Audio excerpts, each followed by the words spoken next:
东北旅行的最后一站，我们来到了万里长城第一关山海关。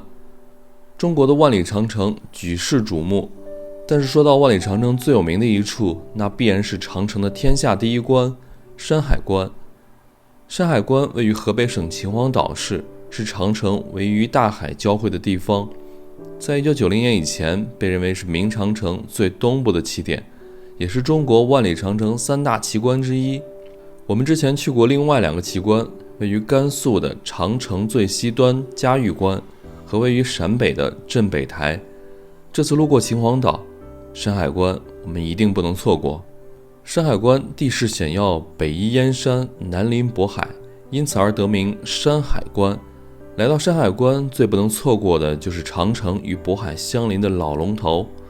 老龙头是万里长城最东部的入海处，向东与水上长城九门口相接，入海时程犹如龙首探入大海，弄涛舞浪，因此而得名老龙头，堪称万里长城这条巨龙的龙头。游览完山海关，我们回程路过山西，又去了中国北方最有名的古城平遥古城，终于结束了这次东北之行。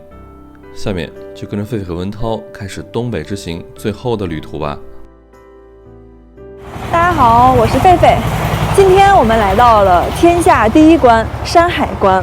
其实呢，山海关并不是一个小小的关隘或者一座小小的关城，它是一整套完整的军事防御体系，是一座扼守着华北和东北之间咽喉要道的军事重镇。那山海关为什么叫山海关呢？这个山指的是燕山，海指的是渤海。因为山海关这里是连接了燕山和渤海嘛，所以它的名字就叫山海关。其实呢，这里自古以来就是一处咽喉要道，但最早的关口并不在这里，而是在这里靠西一点的位置的古榆关。直到公元1381年，那会儿是明朝初年嘛，当时呢，徐达是奉朱元璋之命带兵来到这里。他到这儿之后呢，他就发现其实现在的山海关的位置是要比之前古榆关的位置要好太多，险要太多了。所以呢，他就在古榆关以东的大概60里地，在这里重新修建了山海关。因为连接着山海嘛，所以就把它命名为山海关了。那山海关它整个的防御体系是这样的，大家可以想象一下啊，这边是燕山，这边是大海，这2侧都是无法逾越的天然屏障。只有中间是留了一个狭长的通道，这个通道的宽度大约有8公里。而我们马上要去的这个山海关古城，其实大家现在都可以看到这个古城墙了。这个古城就坐落在这个一夫当关，万夫莫开的这个核心的位置。那我们现在就到山海关古城里面去转一转。其实大家可以想象，它很简单，就3个点：燕山1个点，渤海湾就是老龙头那儿1个点，中间是这个古城。其他的地方全部用长城给它连接起来，就形成了一个屏障，就防止这个北方游牧民族的骑兵去侵犯中原嘛。我和狒狒到达山海关之后呢，就感觉这边啊像是回到了西安一样，但是不同的是，这边的城墙感觉比西安那边的城墙啊，就是还老是吧？对，老旧了很多哈，而且它整个更还原历史一些哈。对。这个城墙跟西安的城墙历史是差不多的长的，也是在明朝初期的时候建的，大概600多年哈。但是呢，西安的城墙这些年修缮的比较好一些。那这边大家可以看到，它这个墙体的外观有一部分塌陷，有一些残破，并且这个草木从中间长出来的也比较多，它那个根就会。对墙有一些破坏嘛，对，所以整体看上去呢更加的沧桑一点。是，看这边痕迹，这边的野草很多断裂的痕迹，还有这边坍塌的痕迹都有。这种，涛哥，你看，这边写了城墙危险，禁止靠近。所以他就是修了一个这样的长廊，让游客从这个通道走，不要往跟前去。像我们西安城墙就不太会有这种可能，它那个下面有一个环城公园可以玩啊。对。不过这个城墙我感觉就是更有穿越历史的感觉了。前面就是山海关古城的南门了。这个古城呢也是有东西南北4个门，其中就是上镜率最高，大家经常见到那块牌匾写的"天下第一关"这5个字的。是在古城的东门。那我们现在从南门进去，到里面去看一圈啊。哇，我们现在从南门已经进来了。这古城跟我想的不一样啊，我觉得里面可能是那种就是纯旅游区，但其实这里面就是一个正常的生活区啊，当地还有很多居民在里面生活的。你看里面还能走车呢。我们刚进山海关这个古城啊，感觉这边特别的热闹，完全就是一个城市的感觉，只不过是很现代。但是看到两边呢有很多古建筑，这种古建筑啊都是新建的，应该是。对，看起来不像是以前的哈。对，你看这个通道就很明显了，外面这一排是仿古建筑，里面其实就是正常的民居，就有点北京胡同的感觉了。是。里面挺热闹的，自行车、行人，感觉里面住了不少人呢。是，它这个里面就是，除了有很多给游客开的那种店嘛，哈，像卖古玩的、卖玉器的，还有一些纪念品，其实还有很多就这种普通的菜店、小超市呀。毕竟里面还是有当地居民生活的嘛。不过我感觉呢，这个古城，好像全国古城都差不多，就这样的仿古一条街，然后卖东西的哈。对。我们现在已经走到了山海关古城的正中心了，那前面就是钟鼓楼。我发现明朝啊，他们建的那些古城啊、城墙里面，最喜欢在中心的位置放一个钟鼓楼。我们西安也有啊，它这个是钟鼓楼于一体的。你看，左边是一面鼓，右面是一口钟，但这个摆放非常的讲究，因为这个地方的就这个朝向是南，然后这边是西，这边是东，正好呢，这个钟是朝着日出的方向，鼓朝着日落的方向，晨钟暮鼓嘛，非常讲究的这个摆放。现在的山海关古城啊，进古城里面参观是免费的，但是如果想去天下第一关的那个城楼前面打卡拍照是要收钱的。刚才我们就是在那个位置，发现这个角度不是太好，拍不太清楚，所以我们两个买门票进来了。这个门票呢是一个人40块钱，买完之后呢，我们就可以近距离的看到这一座天下第一关了。其实大家就看情况，外面也能看见，不过稍微远一点，往里面要来跟前拍照的话，就是40块钱。那除了在这个天下第一关前面拍照打卡之外呢，这个楼是可以上去的，中间写了5个字“天下第一关”。其实看到呢这个地方，我就想起来我们之前去嘉峪关的时候，那个中间也写了6个字，叫“天下第一雄关”，比这个多了一个字啊。我们俩走进来之后啊，发现山海关这边的游客超级多。那为什么山海关这么出名呢？一是因为山海关这个地理位置非常重要，它是华北平原、东北平原以及内蒙古高原那个天然的分界线嘛。那另一方面哈，也是因为在很长一段时期，我们中国人普遍都认为山海关是万里长城的最东端的起点。那我们小学课本上就一直学的是万里长城西起嘉峪关，东至山海关。确切的说，就是山海关景区，外面还有一个叫老龙头那个点儿，就是长城最东端的点了。当然了，最近这些年呢，这个说法已经改正过来了，因为在1990几年的时候，我们发现了虎山长城，确认那里才是万里长城的最东端。但是我相信哈，直到现在，可能正在看视频的朋友们，都有相当大一部分人是认为长城最东点就是山海关，所以很多人也是冲着这样子的美名“天下第一关”嘛来这边旅游。那现在我们就准备去山海关这个天下第一关的门楼上去看一看。我们本来是打算在这边给大家航拍一下的，像我们上次拍嘉峪关一样，但是我们看了一下，这边是一个禁飞区，整个没有办法航拍，所以我们就买了门票进来给大家看一看。这个山海关这个门楼，这边的门楼啊，是比我们刚才进来的钟鼓楼啊，还有别的门楼要高很多的，感觉有10米了吧，10几米。哎，这有一个办理通关文牒的地方，我们当时在嘉峪关也看到了这样一个地方啊。办理通关文牒，每份15元，谢绝讲价。不知道这个以前这个古代的时候是怎么收费的啊？我记得我们上次在嘉峪关的时候，会给大家讲一下通关文牒什么意思。这个我什么意思？我又忘了。其实，在古代的时候，通关文牒就跟护照是一样的。因为以前呢，像2000年前啊那会儿，我们是有很多个小的那种少数民族政权的嘛。对。那会儿呢，可能过一个关口，外面就不是中原王朝统治了，所以它是这样子的。所以你看这边啊，它有一个办理通关文牒，它下面有个英文 ，Ancient Passport。对。通关文牒它的这个英文就是叫古代的护照，一个意思的。我们从写着天下第一关牌匾的那个门洞已经穿到这个位置了。其实呢，这一块是一片相对比较封闭的区域，那边呢有一个大门，然后两侧呢有这个小门洞，这个地方就叫瓮城。相信我们西安的朋友肯定不陌生啊，咱们西安的这个城墙几个门里头都带有瓮城。那瓮城的意思就取的是瓮中捉鳖嘛。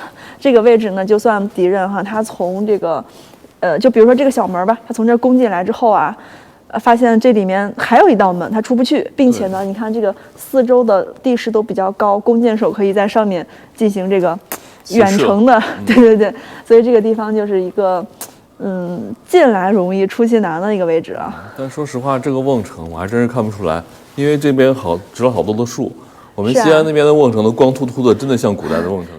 我们在山海关这个关城之内转了一会儿，发现别的地儿人都不是特别的多，包括里面那个瓮城，还有外面这个广场那块人都不是特别的多。最多的游客呢，就是从这边要登城，这边写了个登城入口，很多叔叔阿姨都来这边玩，各种丝巾。拐了一个弯啊，我们终于到入城的这个入口了，但这坡好大呀。这地方留好大一个道，可能是以前是不是要把上马的粮草运上去哈？上马拉上去的。我们眼前这个斜坡就是上城的这个入口处，能看到特别的陡啊！我现在终于到山海关关城的顶部了。我们现在登上了这个天下第一关的主楼了。现在我们看到这块匾，就是刚才在下面看得特别清楚的天下第一关。这个时间很久了，但我不知道这个是不是真迹。这个是当年明朝的时候那个书法家叫萧显他写的。我感觉挂在这个地方风吹日晒的，不一定是最早的那一块了哈。对，咱去里面看看吧。感觉不像是真迹，因为这个牌匾看着还比较新。里边还有一块，有可能是这个。对，就在屋里面珍藏着这一块。哦。这个有可能是当年写的啊，毕竟呢也还好500-600年，对，应该能存到现在。这块牌的下面还有一个地图，万里长城山海关古建复原图。哇，看到这个地方啊，就知道为什么山海关这么显要了。你看上面的这一片山脉就是燕山山脉，那下面呢这边水域就是渤海了，中间就是非常狭长的一个通道。那边是连接着这个长达180余公里、宽度只有8到15公里的这个辽西走廊，这一侧就是这个整个大片的华北平原了，就包括京师在内啊，都在这个位置。那刚才为什么说这个山海关它不是一个简单的隘口，或者说是一座小的关城呢？它其实是一整片，就城里面是有居民生活的一个大的古城池。你看它这个位置哈，那边海边就是老龙头嘛，深入海里面的那一段长城，所以它就是整个连起来的。老龙头、古城、角山长城，对，那个位置，角山长城，它整个是连一片的。对，然后左边角山长城呢，再往那边就一路蔓延过去了，包括我们后面知道的什么八达岭啊。居庸关呀，中间的镇北台，包括西边的嘉峪关，一路在这个山脉上连去了。我今早看啊，这个山海关这个关城也不是一气呵成的，它是整个分了很多个年代哈，对，分别修建而成的。这一片基本上就是从明朝初年，从朱元璋时期一直修到了明朝最后一个皇帝，大概200多年吧，持续不断的才形成现在这个规模的。因为它就是你像咱们之前去的嘉峪关，它就是一个比较小规模的一个关城嘛，但是呢，这一片整个的城池修下来非常的耗时间。站在这里啊，基本上就能看到整个山海关古城的全貌了。其实古城区不算特别大，我们现在所站的就这一圈这个城墙啊，它的周长大概是4公里多一些。这个古城也就是1.1乘1.3公里，大概这么大一片区域。但它这个城墙呢，是可以在上面一直走的。我不知道跟西安的一样不，能不能走通？我看前面大概就通到了拐角那个位置，这段目前都是可以的。不到长城非好汉，哎，这儿也有一块这个碑啊，感觉好像我们去过的长城的景区都有这么一块碑。北京的八达岭，那个虎山长城啊，还有这个镇北台。如果说不到长城非好汉的话，那我们已经来过这么多次了，长城的最东端，长城的入海口，北京周边的几段，还有中间的镇北台，再加上西边嘉峪关，还有长城第一墩、悬臂长城，这些全算起来的话，我们已经是铁汉子了，真汉子、铁汉子。现在想想，长城上几乎所有的重要关卡哈，我们都去过了。我们在这个山海关的关城上走了一段啊。越往前走，就越感觉这个地方的位置重要。其实大家都知道，山海关在我们中国这个地理上算是非常非常重要的一个点。那以前呢，我们说的，像清军入关呀，入的就是山海关。还有东北人，就我们前面几个月都在东北玩嘛，东北人经常说你们从关内来的，这个关内指的也是山海关。以及呢，大家知道的闯关东啊，山东人、河北人、山西人，他们闯关东指的就是闯的是山海关以东以北那个位置。就包括我们这次开车走这个京哈高速去东北，我们从西安去，以及这次回西安，必须要途经的就是山海关这里了，位置真的非常的重要。所以呢，历朝历代皇帝都是在这个地方陈重兵去把守的。只要把山海关守住了，那再向南的这个整个的中原地区，包括京师的皇帝都可以高枕无忧了。就包括这个清朝前期他们想入关啊，也是非常难的。大家知道清军最后肯定是入关成功了，但在之前呢，其实清军已经有5次都入关了，但没有一次是从山海关这里走的，是从山海关要往北边一点的那个山口翻过来的。那他们入山海关也并不是说打下来的，而是大家知道原因吧？吴三桂把山海关打开的呀，所以这个地方真的是非常重要的一个军事要塞了。哇，今天的天气好好啊！我们现在站在这个位置啊，就能看到远处的角山长城了。不知道我们的摄像头能拍出来不？就在那个山上，它是沿着山脊这样子直直的修上去的，就跟北京的朋友都知道，八达岭那边也是这样子的。这个位置真是绝佳呀，能看到古城的全貌了。你看，四四方方一座城，中间挂着一口钟，那个就最高点那个位置就是中间的这个钟鼓楼，楼的后面还有一个跟这个很像的一个城楼，那个就是古城的西门。我们现在这个位置是东门，然后东门、西门这边是南和北，大概是这么一个格局了，方形的。拉弓射箭，咱免费参观。城下有攻城的士兵，看攻上来了。哇！咱能拉弓射箭。它这个位置正好就是朝向着，就外面这一圈属于关外了，所以它给这个地方弄了很多这种以前的兵器，比如像这个，这个就是那个弩，弓弩手啊。哎，对，都是朝着这个方向的，包括刚才那个扔枪的那个也是在这儿。对，这边朝着关外的方向还有这种大型的设施，你看它就是用这种，轮滑卷的那种绳索，可能就是比如说像下面投掷石块，防止别人攻城啊，这些设施都在这儿摆着，还挺有感觉的，感觉挺还原这个古战场的。是。我们刚刚看那边除了弓弩手啊，还有投掷手。看就这种特别粗的绳索，旁边有人用那个摇着，对，然后把石块啊什么那种大型比较重的从这儿可以投下去。是。那边又是关外了啊！我们俩结束了关外之旅，今天终于回到关内了。以前没来过山海关，其实真正的来到这儿的时候啊，你就感觉脑子中很多以前的历史的画面就卷过来了，非常有感觉。我们从山海关关城出来了，但这个古城特别的大，所以我们今天换一种新型的交通方式，骑美团的单车，共享单车。好了，扫好了，出发。好久没骑小黄车了。对。我都不知道是怎么个程序了。看坐低不低？低不低？行，那我们出发吧。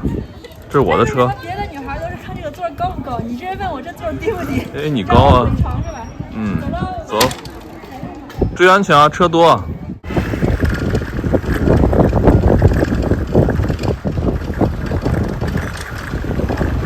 所以说，这就是旅游博主的交通工具。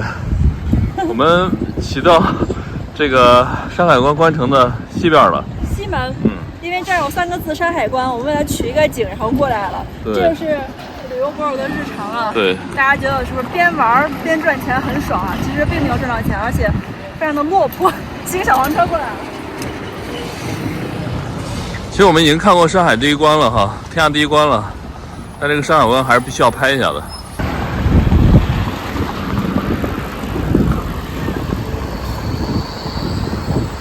我们现在来到了老龙头景区。虽然说呢，现在老龙头这里呢已经不是万里长城的最东端了，但是呢，这里依然保留着我们国家目前唯一的一段水上长城。这个地方距离城区大概是5公里，开车过来10来分钟，有个超大的停车场，我们刚把车停好。但是我看这个入口处好多人在排队，这个景区太火了吧？我们俩刚刚是在这个网上买的门票，一个人50块钱，成人票50块钱，2个人100。走吧，咱俩现在从这儿进去。我发现这个老龙头景区啊，在叔叔阿姨他们心中真的是一个圣地哈。对，好多人在这边打卡。上面写了“观老龙头长城入海，游古城天下第一关”。我们现在已经进来老龙头景区了啊！来到这个地方之后，就感觉突然空气一下变得湿润了起来，而且海边这个风也稍微有点大。哇，这边这个团队真多呀！哎，涛哥，你有没有发现一个问题啊？现在这个年轻人都喜欢穿成我这样，稍微颜色深一点的啊，黑色的。对，反而是阿姨们，你看这边。5颜6色的衣服，再加上这种饱和度拉满的丝巾，特别的艳丽。你看你这衣服黑黑的，毛衣灰的，感觉特别的没有朝气。是。就有的时候啊，人就是缺什么想什么哈。年轻的时候希望自己成熟点啊，年纪大了希望自己年轻点。但是现在有个不好的趋势，就是我现在到了这个年纪呢，人到中年了，我好像慢慢的喜欢上粉色了。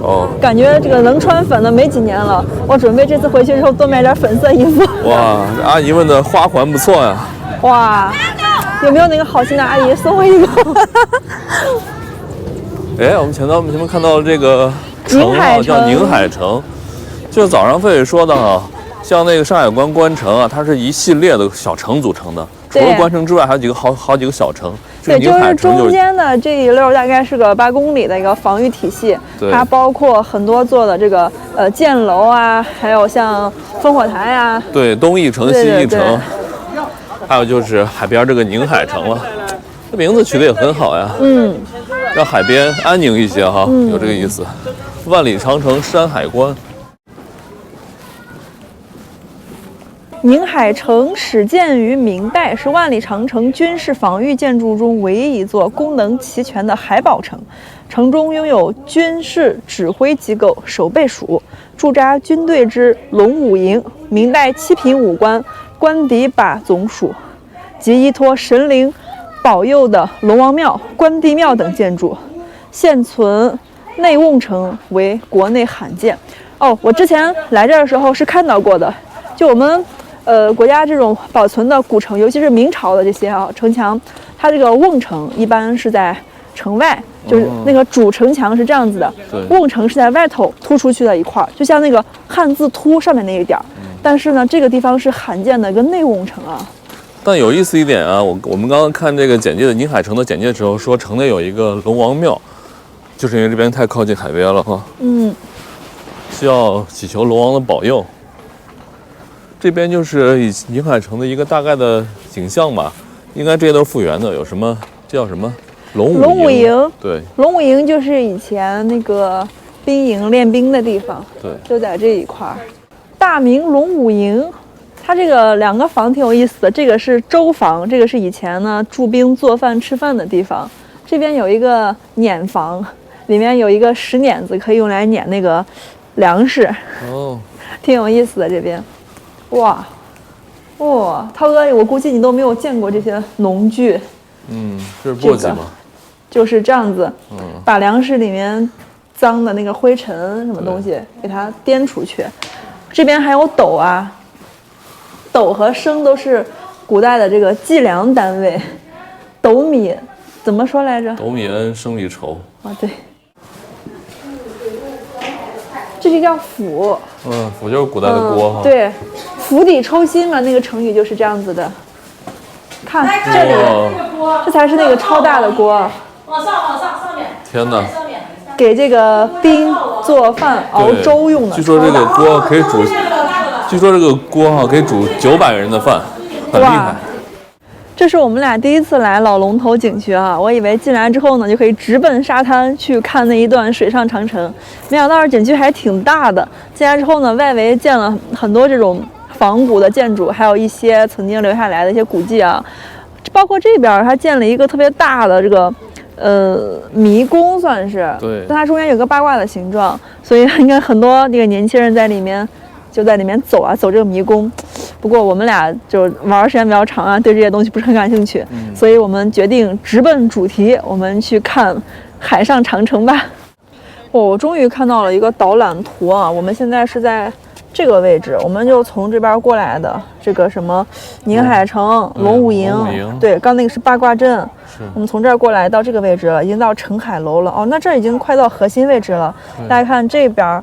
就蓝色的是海嘛，这个就入海石城那一点了，叫老龙头，就这点了。那我们现在就去上这个澄海楼，从澄海楼这儿穿过去，就到了。澄海楼，哇，我们现在上来了，就看到海了。你看那个墙的外面，对，哇，而且这一边这个海浪好大呀，听到没？听到了。哇！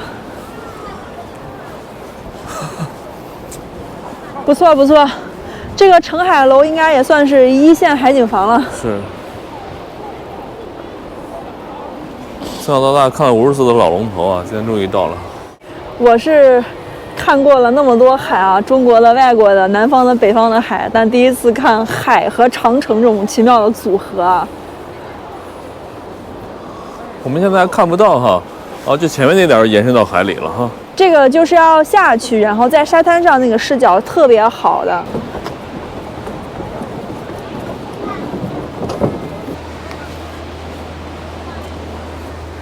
我们俩现在走到这个位置啊，其实已经可以看到老龙头了，就是下面的这一部分。其实这一块不算特别的长啊，这个叫入海城嘛，这段大概是个22米多一点，因为这会儿退潮了，所以这个水啊整个是在外面的。其实涨潮的时候呢，它是可以把这个楼是掩埋一部分的。走，咱们到前面去看一下。好。哇。沙土、石灰用糯米汤浇筑而成的，就这些。我发现基本上大差不差的，古代的这些城墙哈，都是这样子的。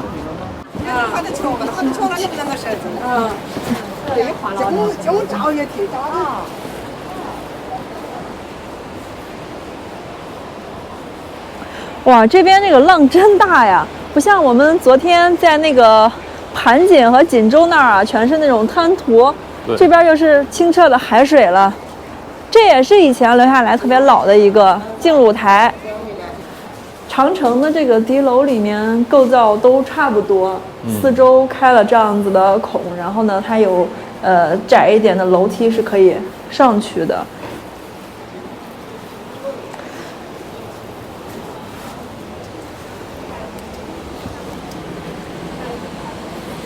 我们沿着这个台阶一直走啊，这会儿已经走到了入海石城的最前端了。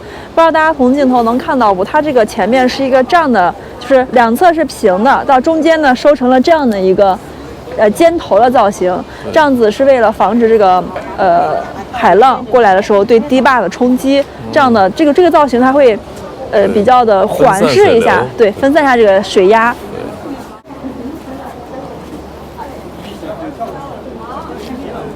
刚才我们站在这个入海石城往下看了一下啊，海浪非常的大，在冲击着这个不断冲击着这个堤坝。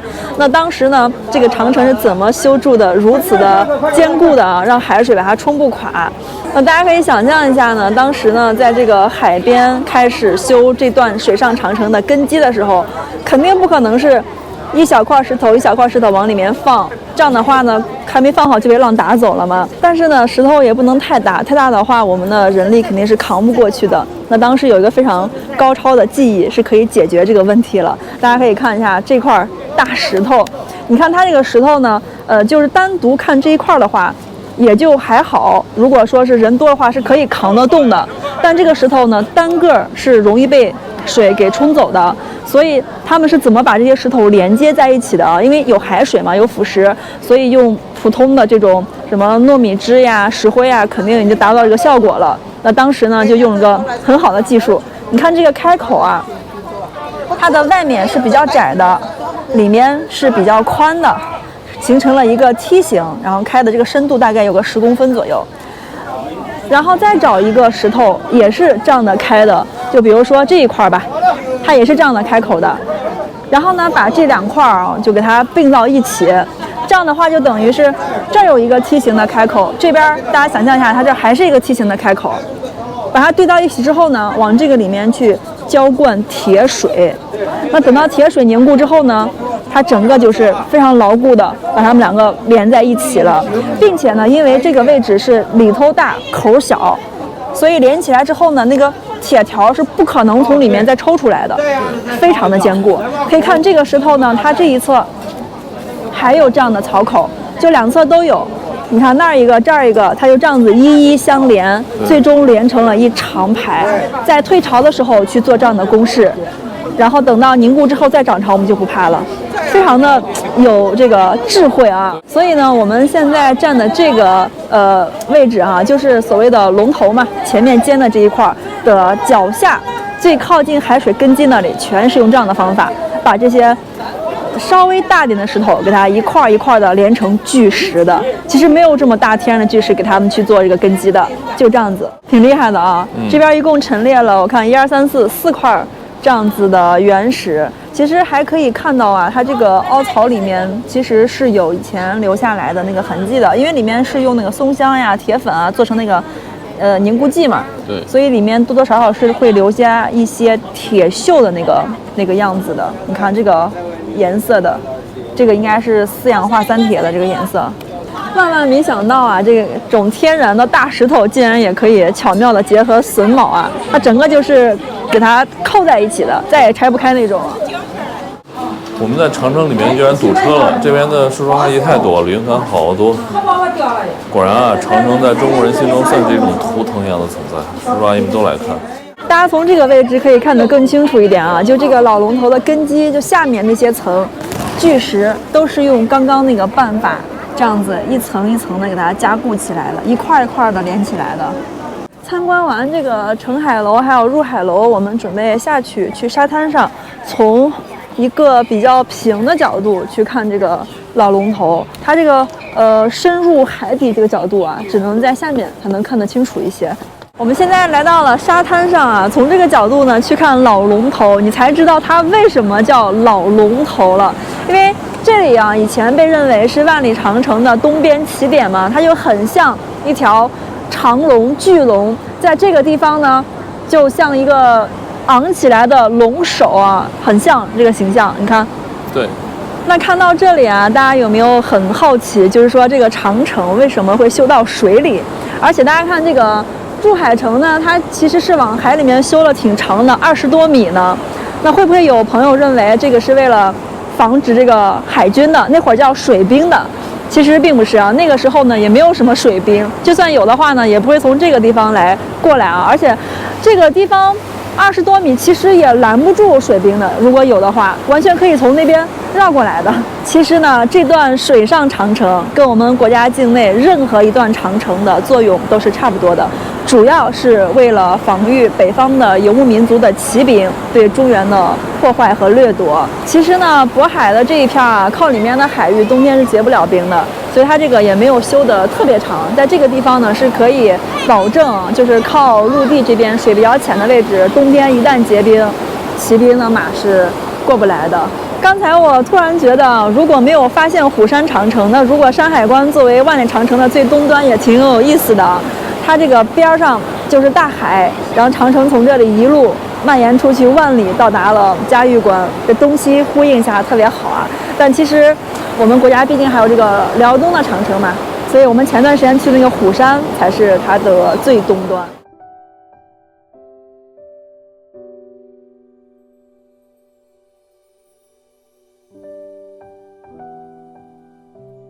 离开了山海关，我们结束东北之旅，赶回西安。第二天在路上去了此行最后一个景点，中国北方最有名的古城平遥古城。现在是晚上的10点了，我们终于到石家庄了。我们不打算去石家庄市区里了，因为有点绕，我们就在这个高速旁边的机场这里，这属于镇定线，我们在这儿找个地方休息一下。看了多少钱？我们从山海关上来的，一直没下高速。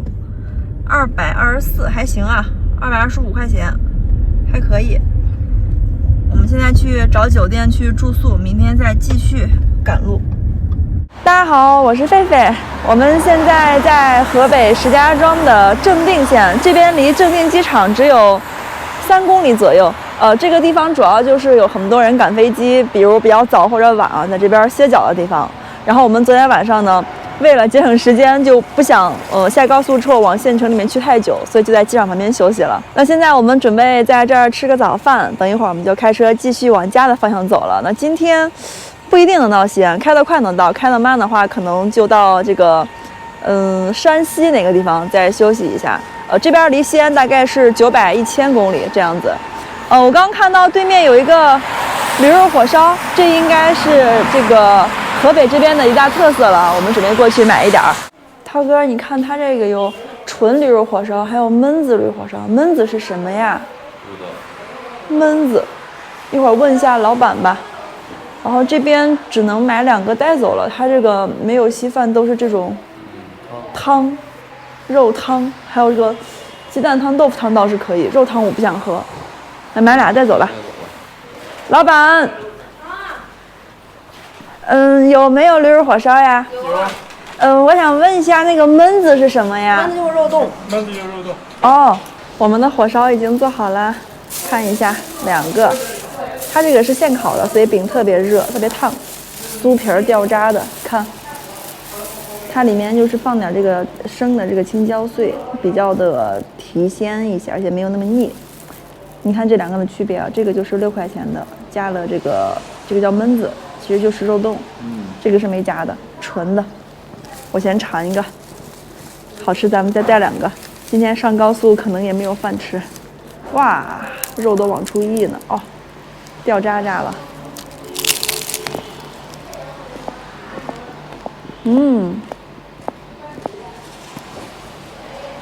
就我们的肉夹馍还有点像。第一次吃啊。它这个皮酥的掉渣，肉也挺香的，感觉我们可以一会儿再打包2个。到收费站了，从这儿上高速，1天又不下了。中间我们如果路过山西平遥的话，可以去看一看。别的地方嘛，很多都去过。其实平遥也去过，但是上一次去是2013年，10年了，想再去看一下。上高速喽，看一下我们走哪个方向啊？我们应该走左边，石家庄郑州方向。我们现在是在河北省和山西省省界这一块，全是连绵的山，这就是太行山脉了。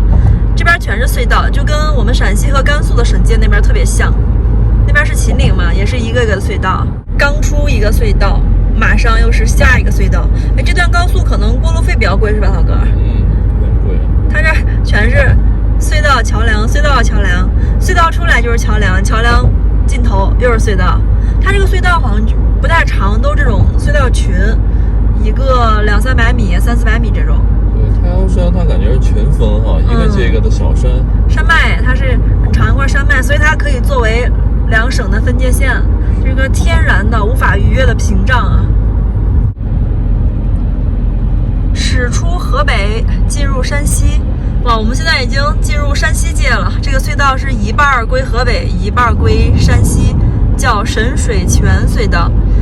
这也就意味着我们现在离我们的家乡只隔了一个省了，就隔个山西了。我们把山西从东北方向朝西南方向纵穿过去之后，就到家了。我们终于到平遥了，这会儿是下午的1点50，快2点了，开了有个300多公里了，估计得个150左右，128。我们现在距离平遥古城还有个3公里左右。我们来到古城转一圈去。其实这个古城呢，我们10年前来过，是我10年前来过，当时我还不认识涛哥。但最近这些年没有来过了，而且呢，它就在高速边上，下了高速往里面开2公里就到，不会太绕，所以我们决定到里面转一圈。正好呢，差不多也饭点了哈。我们早上10点吃的驴肉火烧，现在是下午2点，再去吃点饭去。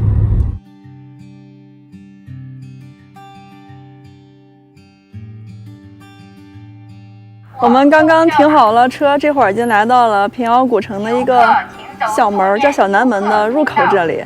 哇，这边变化太大了，我有上次是我想想是12还是13来着，总之就10年左右没有来过这里了。平遥古城呢，还是跟以前一样，它这个进城是免费的，因为里面有居民在生活嘛。现在这儿分了2个通道，我们游客走左边的通道，就是有一个免费预约的一个二维码，扫完之后可以进。然后本地人，你看他们都是骑电瓶车走的右边这个通道。但是里面有很多景点是要售票的，比如说以前的平遥的老的县衙，还有什么协同庆，就是一些票号啊、镖局啊，这些是要收的，好像100多块钱吧，它是一个通票。对，125。哦，125，然后就是可以玩里面20多个大大小小的景点都能看，但进城是免费的。我们刚从古城的小南门进来，一进来啊，这个古城跟我们去的别的古镇还是有一些区别的。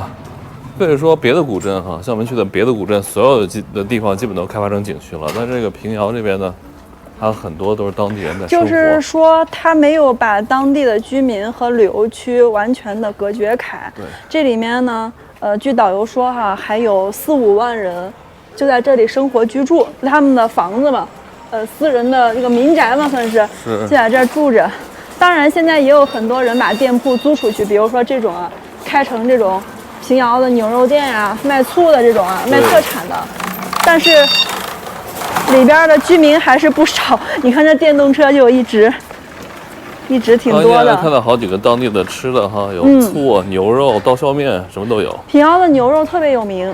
我是10年前来的时候啊，那会儿就当时网络没有现在这么发达，每个人走的时候都是大包小包的带着。当然现在可以选择网购了，那会儿都是自己提啊，往家里提。这就是平遥县城的这个官署啊。以前的时候呢，说是县城里面会有县太爷出来巡街。对，现在只在里面表演，现在叫判案，就是他现场会打官司那种的。还挺好玩的。堂下何人敢状告本官？但是呢，我们今天就顺便路过看一下，就不进去了。主要是这里面的景点我都玩过，对，所以感觉第2次来就没有太多新奇感。我们就不进去，让狒狒给大家描述一下。描述一下，咱们是最抠门的旅游博主了，都不给大家看景点啊。这次主要我们真的没有时间哈，就顺道过来看一下，等下次有时间给大家看一下。这个、我们以后可能会专门来山西一趟，对2个月时间来一次山西深度游。所以这次我们就是路过一下。现在是下午的2点多，我们等会儿大概3点半4点左右，我们就上高速。今晚10点前我们就要回西安的家里呢，是的，这样能省一晚上住宿费是吧？对。所以这个地方我们就预留了1-2个小时的时间转转吃吃东西啊。毕竟呢，平遥也是我们中国的4大古城之一嘛，对，所以路过的话呢，离高速又不远，肯定还是得来的。它这些建筑的历史也不是说特别久啊，但是作为就是保存的这么完整的，如果是明清时期的，已经非常不容易了。是的。不过说实话，现在这个平遥古城到处在搞建设，大家看这条街还算不错的，基本上把路已经修好了，就是上面这个管道没有拆，但是后面那个尘土飞扬的地方非常多。对，感觉我的镜头前面都是灰。对，但是我们这个视频发出来的时候，可能会跟拍摄有延迟嘛，所以不知道大家到时候来说能修好不？我跟魏魏来的时候，一路还在探讨为什么平遥这边有钱人这么多。古代的时候，所以我们想了想，古代的时候，山西是盐很出名，对吧？有盐商哈。对，其实呢，大家来平遥看的点儿都跟这个晋商是相关的。像平遥古城里面比较出名的几个景点啊，像协同镜，它是一个票号，还有一个镖局。这都是因为经商的原因，像票号就是银行嘛，然后镖局呢就是护送这些商人的货物的。对，其实都是因为晋商在古代非常的有名和发达嘛。对。哇，这个房檐非常有历史感哎。你好。你好。你们这个房子有多少年了？200多年，不到300年，明清时期。明清时的哇。不到300年左右。哦，那上面的这个绘画颜色还挺好的，都是原始的，保存挺好的，都是自然氧化、自然老化。对，真不错呢。保存下来确实不容易啊。我们一进来到这个主要的商业街上，就看到好多好吃的。这边刀削面，然后居然这边还有马甸儿。我们是哈尔滨1906。我们上次在见马甸儿还是在东北。现在感觉穿越了。刚刚那个老板啊介绍了一下，就是整个平遥古城里面的房子的历史都是差不多的，都是200-300年，大概是清朝的时候留下来的。但它保存的特别好，像这些有一些是它后面有那个修复的，但是刚刚我们看到那个旧的房檐啊，对，那个一看就是时间非常久了，它上面那些绘画有褪色，但是也有一些那个局部的块儿。是特别艳丽的那个颜色。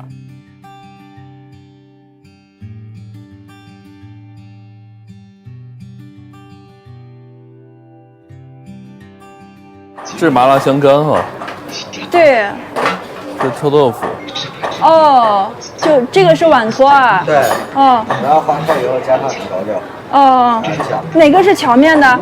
这就是荞面。那给我们来一个尝尝吧。不要香菜哦。行。好。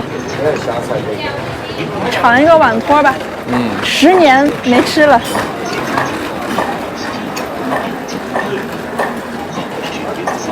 哦，这碗里面就有啊。对呀。要盛呢。它就是把那个面糊好像在碗上蒸熟是吧？对。蒸熟，然后拌上调料。这样子。我还要给你盛呢。就是感觉像用碗把它托起来了。对。我们刚刚要了一个碗托，哇，这个辣油闻着好香啊！给大家看看这个色泽，是不是有点像我们的擀面皮那种感觉啊？有点像。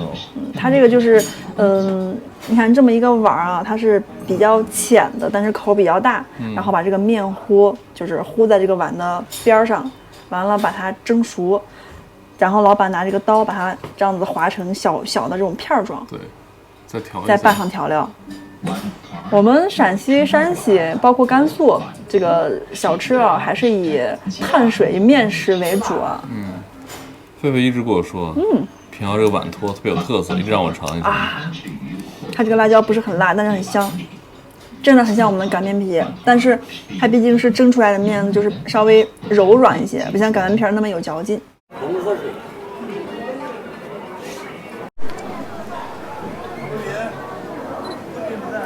逛完平遥古城了，我们在这个5A 景区，人均消费3元。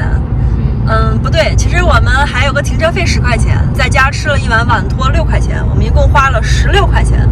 逛完了平遥古城。我觉得景区应该最不欢迎我们这种游客了，来了不买门票，不吃不喝不住宿。其实我们本来是想再吃碗刀削面的，结果卖刀削面的都是各种卖炒菜的，我们一看就不是很正宗哈，就没吃。其实山西的刀削面呢，在景区肯定是吃不到什么特别好的，就随便我们在前面，比如说临汾呀、什么霍城和那个侯马呀那边，随便找个地方下去都能吃到好吃的。所以我们就上高速离开了。这会儿已经是北京时间下午的，现在是几点了？我看16:01了。我们现在距离我们家还有497公里，到晚上的9点40能到。路上我们肯定还得休息，所以今天到家的时间应该是10点半、11点了最少。我们现在正在过的这座桥就是龙门黄河大桥。这个桥过去之后，那边就是我们陕西了。我终于回家了。现在是晚上的8点，我们这会儿来到了今天回家路上的最后一个服务区，叫做澄城服务区。这个服务区过后啊，我们距离家还有150公里左右，但是后面就再也没有服务区了。然后我们俩这个点有点饿，我们准备在服务区吃点饭啊。我们打算把车上的这些剩下的所有零食都给它吃掉，因为回家之后这些东西肯定就没人吃了，会放过期的。看一下我们都还剩什么东西了啊。首先就是方便面，然后这个是我们在口岸那边买的俄罗斯进口的这个饼干，还有泡面搭档火腿肠，一包这个什么鲜贝，下来还有几包榨菜，一会儿放到泡面里面吃，还有一盒牛奶。好了，就这么多了啊。我们俩等一会儿把这些吃完。好啦，我们的面已经泡好了，还有一根肠，唯一就是缺了一个鸡蛋。我们现在只有到家前的最后100多公里了。我们这一趟呢，基本上是按照原定的计划，把要走的路线就规划好的路线都走了一遍。到了这个沈阳之后啊，基本上是逆时针的方向，绕着我们国家东北的边境线走了一圈。唯一就是回来的时候，我们本来计划从辽西那儿到赤峰，然后再去2连浩特，去中蒙边境看一看，从2连浩特途经呼和浩特再回西安，从陕北就这样子下来。但最后呢，就感觉到旅行的后期人已经非常的疲惫了，而且那样走确实比较绕路，所以最后呢，我们还是跟去的时候一样，从辽西走廊，然后再途经这个河北的保定，这个石家庄，从山西太原这样一路回来的。其实呢，我经常可以看到有网友给我留言说，很羡慕你们这样的生活哈，每天都在旅行，其实是非常累的。就大家自己出去玩的话，一般1个星期就是体力的一个阀值了，超过1个星期就会感觉到累。那像超过1个月的话，我觉得一般人都是接受不了的那种疲劳的程度。何况像我们这样子，其实是一边旅行，而且一边在工作的。每天像在东北那一阵儿，天黑的比较早嘛，4、5点就天黑了。我们早上都是5点多起床，6点就出门去玩去拍摄了，然后回到酒店睡觉，再吃饭睡觉那会儿一般到9点10点了，真的非常的累。所以啊，这一路顺利的啊，总算是这趟出来行程比较顺，回到了我们的老家之后啊，还是挺开心的。总而言之啊，这一路其实是既新奇啊，但是又很辛苦，是这样的感觉。但最大的收获就是满足了我们对冰雪世界的所有想象。我们挑战了这个极寒天气，也看到了最美的雪景。那我们就吃饭吧。对，面已经泡好了。再给大家透露一下，接下来我们的旅行就出国了。具体去哪里呢？大家可以期待一下，我们回家休整一段时间，就会计划新的旅行了。好了，那我们就吃饭啦。